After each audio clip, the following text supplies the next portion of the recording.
I guess the Emperor at this point isn't even known that he's still alive. Yeah. Where I think just to establish the timeline, what is this? This is like 17 years after Return of the Jedi, I think is what I Yeah. That saw. sounds about, yeah. So Rey, we were talking about pre-show. I think we were talking about Rey's age, but thinking this, she's like 6, Yeah. Yep. and we're also introduced to Ben, who we all know is Kylo Ren, uh, who is 16, I believe, and at Luke's academy. So I mean, there's a lot of space between Return of the Jedi and the Force Awakens, like 30 years. So I mean, we haven't seen hardly anything in that time period. There's been little, Yeah. things here and there, but Luke's academy is something that we really haven't seen that much of. We know that it gets destroyed when Ben is a little older, but he had a long time. I'm assuming that he's, kind of working with these different force, sensitive kids and probably adults as well. So, there's a lot more that can be told, I think, with Luke's Academy and all of that. But yeah, so the time period being 17 years after Return of the Jedi, and the Emperor still has not revealed himself. Like we're not going to find out he's still around for quite a while. Yeah. Yeah. So the I guess the Sith Eternal is already a thing, but I don't know if the people that are part of the Sith Eternal are aware of or are trying to help revive the Emperor. Did they say anything about that in the book? I mean, they no, they didn't, other than the fact that Dathan exists. Like Oh yeah, they got to know they're doing something, right? right. That's Well, copy paste. yeah, but Dathan would be pre-death so he was cloning himself before he died. That makes Uh, sense. I don't know how I missed that, but yeah, yeah, that because makes yeah, sense. age-wise, yeah, when you Yeah. start thinking about the age of the characters, like Dathan wouldn't have been able to have Rey and all of that stuff. Um, yeah, so he was pre-death of the Emperor was when, but he was living on Exegol. So Yeah. yeah, there's a lot of little Ooh. kind of threads and stuff to connect that to me still isn't completely clear. The information's probably out there. If you take the time to kind of okay, what's been revealed and what sources, and you can kind of put it together. But I haven't had the time to kind of get all that stuff together. So but yeah, Yeah. Dathan is a clone of the Emperor, which we all know it's revealed in the movie. But that was kind of a big reveal in The Rise of Skywalker that, the Emperor is still around. And then obviously he had a clone son who didn't, I guess, didn't work out. Essentially, he didn't, Yeah. get the powers that the Emperor was hoping. And then he escapes Exegol because I think he just basically realizes that he's useless to them and that he would probably eventually be discarded. So he escapes, finds a girl, falls in love, Classic and story. yeah, classic story, clone of a evil Sith, finds a girl, gets the girl, and it's a they have like a really nice love story between the two. Yeah. And they even give us a scene where they kind of they're in the early stages of their love and how he's so happy that he's found love. So that was nice and sweet. And then you can kind of see why Rey is such a wholesome character because of who she came from. Yeah. That's you pointed to it already, their relationship that is described throughout the book. Um it's Dathan is the one that's like he feels guilty the entire time because he's the reason why they're having to run. He's the reason why all this is happening. Miramur, she seems like she is more than capable of taking care of everything. She seems to be the one that has the skills going back to working on the farm, and she's the one that's fixing the droids in the fields and helping him out as he basically lied on his resume to get his jobs there. But then yeah, you have Rey kind of just tagging along, and those emotional moments. If you have kids, you probably understand them. Even without kids, you can understand how having your 6-year-old kid freaking out as your ship is attacked and pirates are attacking, and you find out that they're Sith Eternal and bounty hunters and all this other stuff. It's a pretty compelling story, right? They're running for their lives. They're looking for help wherever they can get it, other than the fact that Dathan trusts no one. Miramur spends a lot of the story trying to convince him, hey, we need to trust someone. Maybe New Republic will help. Maybe this person we don't know, Lando, will help. He has a Jedi with him. Maybe the Jedi will help. It's a compelling story. That whole relationship side as they move forward. Right. And they know that the importance of Rey. He knows Yeah. that Rey is, related to the Emperor. They're not going to stop looking for her. And, it is kind of a sad story because, no matter how hard they try to get away, Oh, that it wasn't going to end well. And no. we knew that because of the movie, but also just even if you didn't know, even if you hadn't watched the movie, you kind of sense like Oh, yeah. this is a doomed family because the Sith in all their forms are never going to let this girl get away. Right. Someone is going to eventually find her. Yeah. So, no matter how much you like Dathan and Miramir, is that how you say the name? Yeah. Miramir. Mirror. It's like, But yeah. Dathan is a lazy Star Wars name. I will say that. there's a lot of ways you can come up with a Star Wars name. You can go with something like Luke, straight up. That's just a name, like pretty simple. Han, Leia, kind of similar to real world names, but a little bit different. Luke is straight up a real world name, but then you can go, really, Coyote Mundi or Qui-Gon Jinn or Obi-Wan Kenobi, where it's just like, okay, it's a completely Star Wars made up name. But then Yeah. you do have the ones where it's like, all right, let's take a real world name and like just put one letter different. And that's This where you is get Nathan, but It's, with a D. yes. So. But I mean, they have to come up with so many names. I don't blame the writer for taking the easy route on this one and saying, you know what, absolutely not. Dathan works. Yep. Yeah. But I mean, you mentioned, the end of the story, right? Like, it's not going to work out.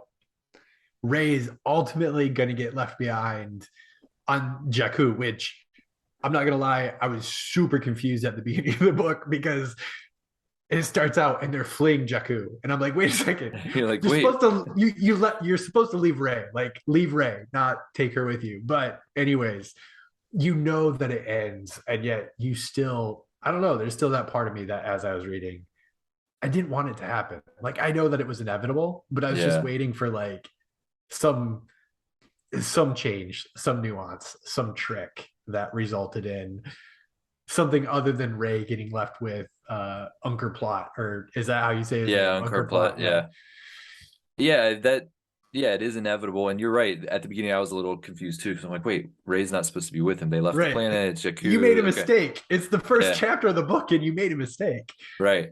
So, but you do realize, okay, eventually they're going to have to end up back there. Yeah. Does it make complete sense that they would trust Unkar Plutt with their daughter? Not really. I think that is a hard leap to make, where it's like, okay, this guy is not a good guy. They try to establish, oh well, he is what he is. He's a businessman. They can trust that part of him, and so that's why they Yeah. felt okay.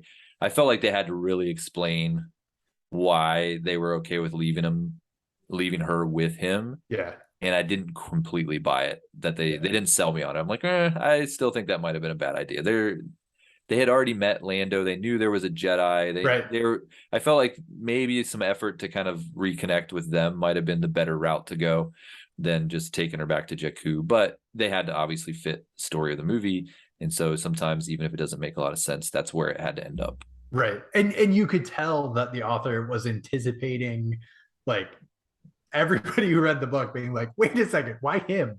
You could tell because it didn't get explained once. It got explained at least 2 or 3 times. Like, he's all about business. Like, that's the only reason you can trust him, is because he only cares about business. And as long as there's some benefit to him, then you can trust him that far.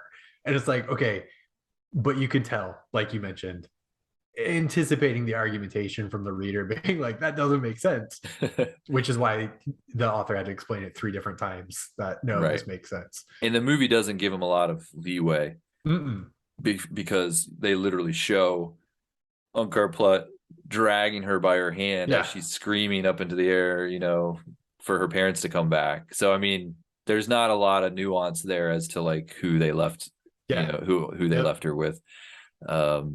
but it fits, even if it doesn't make a whole ton of sense, it does fit. He did make it fit.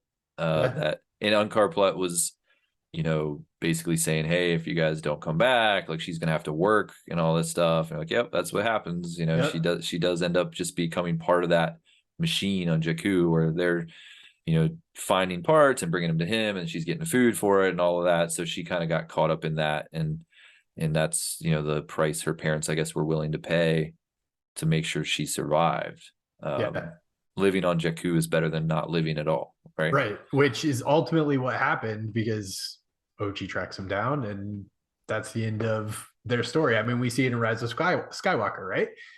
You see what ultimately happens to the family. What I thought was interesting, though, is that Unger Plot was the reason why Ochi ultimately ends up on Pisana with the beads, ends up wandering through the desert, ends up sinking in the sands, all because the businessman was already thinking 2 or 3 steps ahead. Yes. Yes. And I thought that was a clever way to tie in the other events because, why was Ochi on that planet? Yeah, Why was his ship there?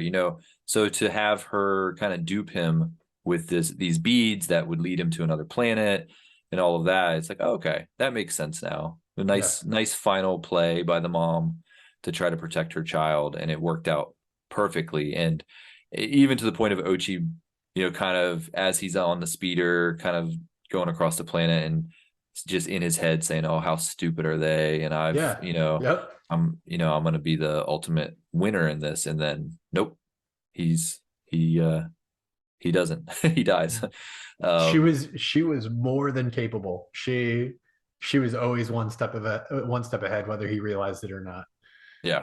So he ultimately meets his end, and I mean, there's more we can learn about that character. Like I said, he's in the comics and stuff, so I'm interested to go back. But this book shows us why he ends up a skeleton, in the sinking Yeah, sands of Pisana, and yep, why Lando ended up on Pisana. yeah, Uh, yeah, a little bit about so Lando, we know that he's lost his daughter, and so I hadn't really thought about the connection to Rey yeah, until I read this book, and I was like, oh, okay, like I can see why he's so invested in trying to help these people because he's already gone through this. He's lost his daughter. His daughter was taken from him. And so if he can prevent that from happening to someone else, he's much more invested in this type of a mission. And I thought that was a nice kind of parallel that I hadn't really thought about up until reading this book. yeah. I mean, it does give a little bit of extra weight behind why is Lando involved at all, right? Like we've already mentioned, it's such an interesting pairing to have Luke and Lando. It could have been Luke and Han. It could have been any other Luke and I mean, heck, Laura Santeca could have been just Mm. involved in it just as easily as Lando was involved in it, other than the fact that we have that added motivation that Lando does not want to see another family experience the loss of a child like he did. Um, and it's kind of his way of working through his own pain, right? Like we get that reference multiple times throughout the book that Lando is struggling as anybody would to the point where he can't sleep. He's not feeling like we would expect Lando to feel. Lando's not himself because of the loss he experienced. And they even have that scene where it's like a flashback to him with his daughter and she's got the ice cream and all of that. So Yeah. they kind of wrench, a little heart wrenching scene there where The he ice actually, cream and the capes and yeah. yeah, and we've all been there. If you have a young kid with ice cream, we've all been there, and what that could become. So, it was easy as a dad to relate with that and thinking of like, oh my goodness, like what that would feel like to lose a child, or not even lose permanently, but to know a child has been taken away and you Yeah. don't even know. They could be out there still, they could not be, alive anymore. And so that's kind of the struggle that he has to deal with every day. Yeah. And we know, just like, from the movies, we know that lasts for quite a bit longer, right? And Yeah. he still doesn't discover his daughter until, much later than this book. So that was I thought that was a nice reason to have him be a part of this book and to kind of connect to that struggle or that fear of losing a child. Yeah, I was definitely wondering how he was going to come into play though, and the fact that it was kind of like Lando being Lando, kind of trying to forget his struggles, his sorrows, his sadness by hitting up a sabacc table and buying drinks and getting into trouble and overhearing, and then once he overhears, it's like, okay, he's fully engaged 100%, and the fact that he thinks Sith are involved, that's what leads him ultimately to Luke. Right. Yeah. So speaking of the Sith, we did get some pretty cool Sith Yes. moments, some characters who are associated to the Sith. We get Sith spirits, essentially. I really like that part of the book. I love when books start to delve into kind of the lore of the Sith and the Jedi. And the Sith are a little bit more mysterious, I think, than the Jedi. Um, there's the, just the darkness to them, and kind of even the Sith, like the history of the Sith feels, okay, they had the rule of two, but that wasn't always the case. And some of these kind of dark side practicers, it's just really interesting. Yeah. And so when they start to dive into some of these, they start to drop these Sith names, and you're like, ooh, okay, like, is that a Sith I should already know about? You're starting to like, Google it or Wikipedia and be like, all right, should I know about this Noctis, or should I know about, Momin, and and seeing where they pop up in other stories or mentions and things like that. So I was excited to get that part of the book as well. So what is the, oh shoot, I had it. I knew what it was and now I forgot. The book that Noctis and Momin show up in. They're basically like semi-canon short stories, dark legends. Maybe that's what it's called, dark legends. Have you read that? Yes. Yes, Okay. they have this book. It's over on my bookshelf over there. They've done a few of these kind of legend style books. They did one that was kind of more focused on the light side, one that's on the dark side. They've had a few of them. They did one that was like all like horror stories. Okay. That was kind of cool. That actually might be this one, but yeah. So that Noctis did show up in that kind of short story, and like you said, it's kind of like quasi canon. The stories are kind of like, it could be canon, but it's not like necessarily canon. Yeah, I saw it described as like the bedtime tales that you would tell your kids in the Star Wars universe, like those things that you tell kind of to scare them, but in a fun way. Like they're the boogeymen that hide under your bed, um, type of tales. Right. But Yeah. So I was trying to find. I had I had I had made a note of that as well, just so I could mention it. And I'm like, my notes are too long. I can't find it, the exact title of that book. But yeah, um, yeah, I can't find it. I think I have it. I think it is called Dark Legends. Oh, there it It is. has Yeah, like, Darth yeah. Noctis appeared in Dark Legends. Yeah, so it was interesting because Darth Noctis. So Darth Noctis was the lightsaber Yes. that was being used, but not the Sith that was possessing the mask. So Yeah, the different. mask was totally different. Right. So they had two different kind of Sith that were involved in that. But you have the lightsaber, which is described as a scythe. It's kind of like a curved blade. Yeah. Where do you stand on like unique lightsabers? I absolutely love unique lightsabers. That said, I am trying to figure out how you get it to curve. Like Yeah. I'm not sure how you get the light to curve, but the various colors, like I loved colorful lightsabers. The uh Adigala, is that the yellow lightsaber? Cloak. They I yeah, played so Star Wars Jedi Power Battles. you're going Yeah, back into like Legends era where yeah. they had a small period of time where the kind of the Republic era or the Clone Wars era Jedi kind of had all different colors. And I loved it. And then Absolutely loved I it. remember being a big fan of that stuff. And then Lucas came in, I guess, and said, nope, Jedi are only supposed to have green and blue, with one, the exception is Mace Windu has a purple, but everybody else is green and blue. So a lot of the characters that they had already established as having like yellow or orange or even Yeah. red, some Jedi had red lightsabers. Yep. They basically nixed that. So if you were reading the Dark Horse comics at the time, there was some issues where they had the different colors, and then suddenly everybody switched to green and blue. So that was I found that interesting at the So time. the colors and designs, I love them. I just love the creativity of it. To me, it So just serves my imagining. Kylo Ren with like the cross guard saber, The cross guards and like like that the frenetic crystal, or the frenetic kyber crystal, kyber like crystal, yeah, the slightly broken, like some of that stuff. I don't know. I love the personality behind it. Um, yeah. I but I tend to be more of a traditionalist. Like, I like the traditional lightsaber. The cross guard saber makes, okay, that's fine. It I don't like it when they go too far afield. uh, And they do a light whip. There's a character yeah, in like I've seen some of that. Yeah. yeah, that's been scattered throughout, even Legends, and they've brought it into canon now. There's a character in like the High Republic stories that uses a light whip.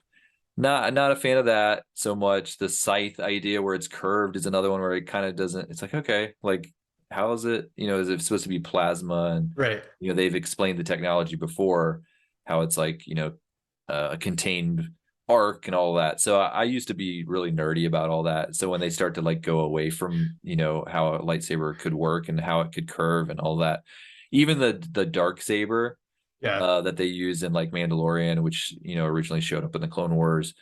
It's different enough that it kind of annoys me because I'm like, that's not a lightsaber. But yeah, that's just me being a stickler to tradition, I guess. Okay, totally off then. How do you feel about the Inquisitor spinning blade?